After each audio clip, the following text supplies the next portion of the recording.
다음에 이제 선생님이 품사와 문장 성분의 관계로부터 설명을 하는데요. 이제 그 이유는 이제 학생들이 품사 문장 성분의 차이를 이해하지 못하는 경우가 있어서 품사를 들어가기 전에 둘의 관계에 대한 설명을 먼저 하고 이제 출발합니다. 그래서 그거를 먼저 설명해 볼게요. 우리의 단어에는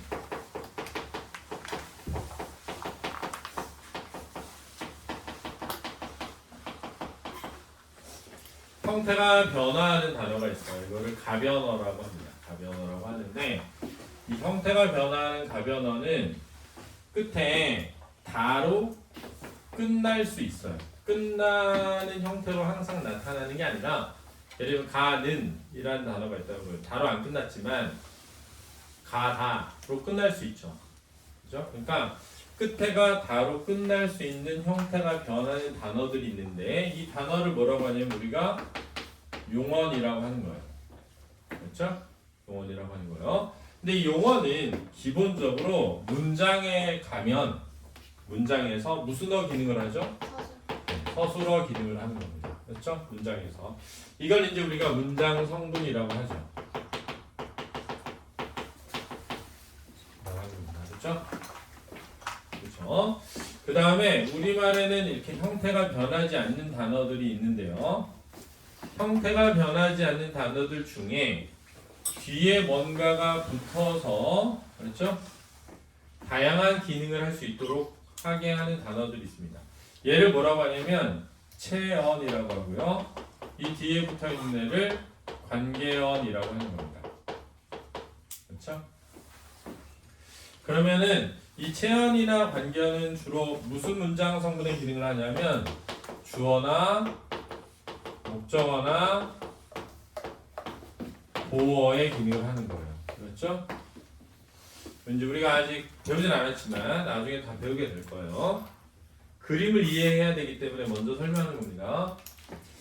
그런데 이제 용언도 아니고 체언도 아닌데 그럼 얘는 어떤 특징을 지냐면 형태도 변하지 않고 뒤에 뭐가 붙지도 않죠. 얘를 뭐라고 하냐면 수식어이라고 하고요. 이 수식어는 관형어나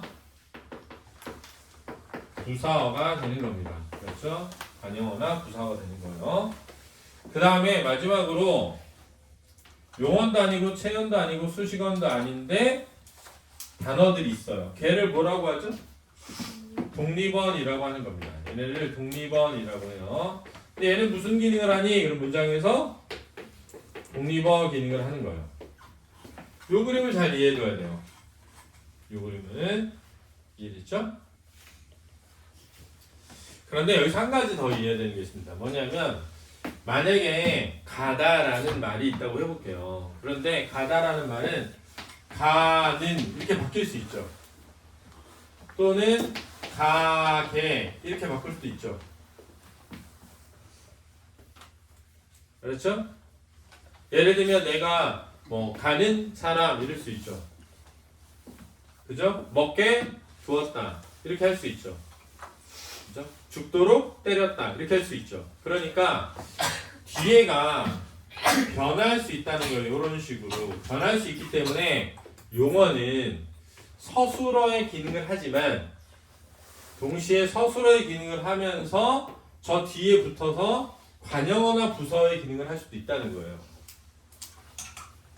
이게 중요한 특징입니다.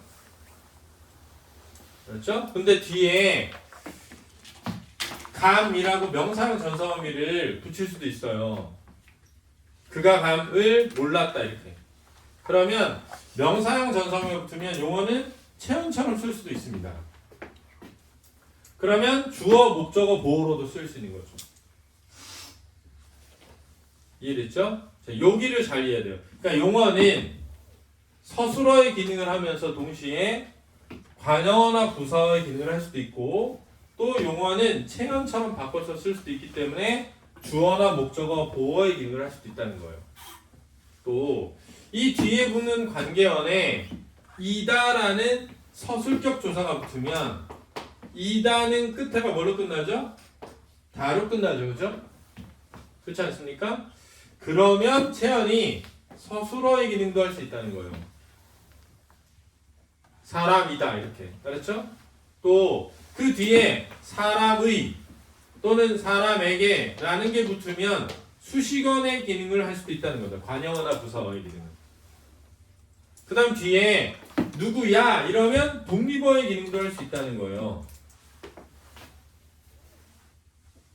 이해됐죠? 그러니까 잘 이해돼. 잘 보세요.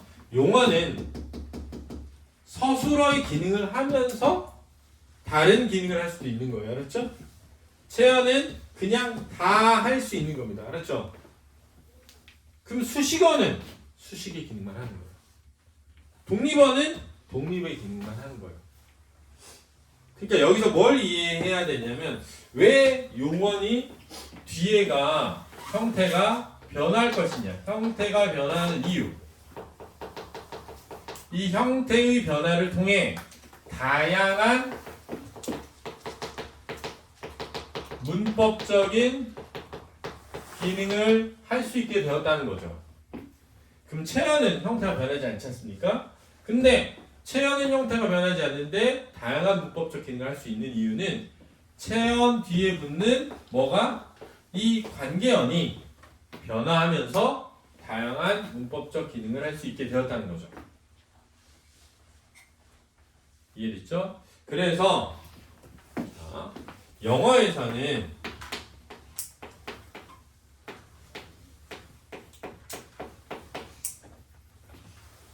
이렇게 있을 때 순서를 바꿔서 또 꺼졌니 또? 아니요. 알지? 요렇게 되면 문장 성분이 바뀌죠. 영어는 순서가 문장 성분을 규정하는 것이다 라고 할 수 있는데 우리말은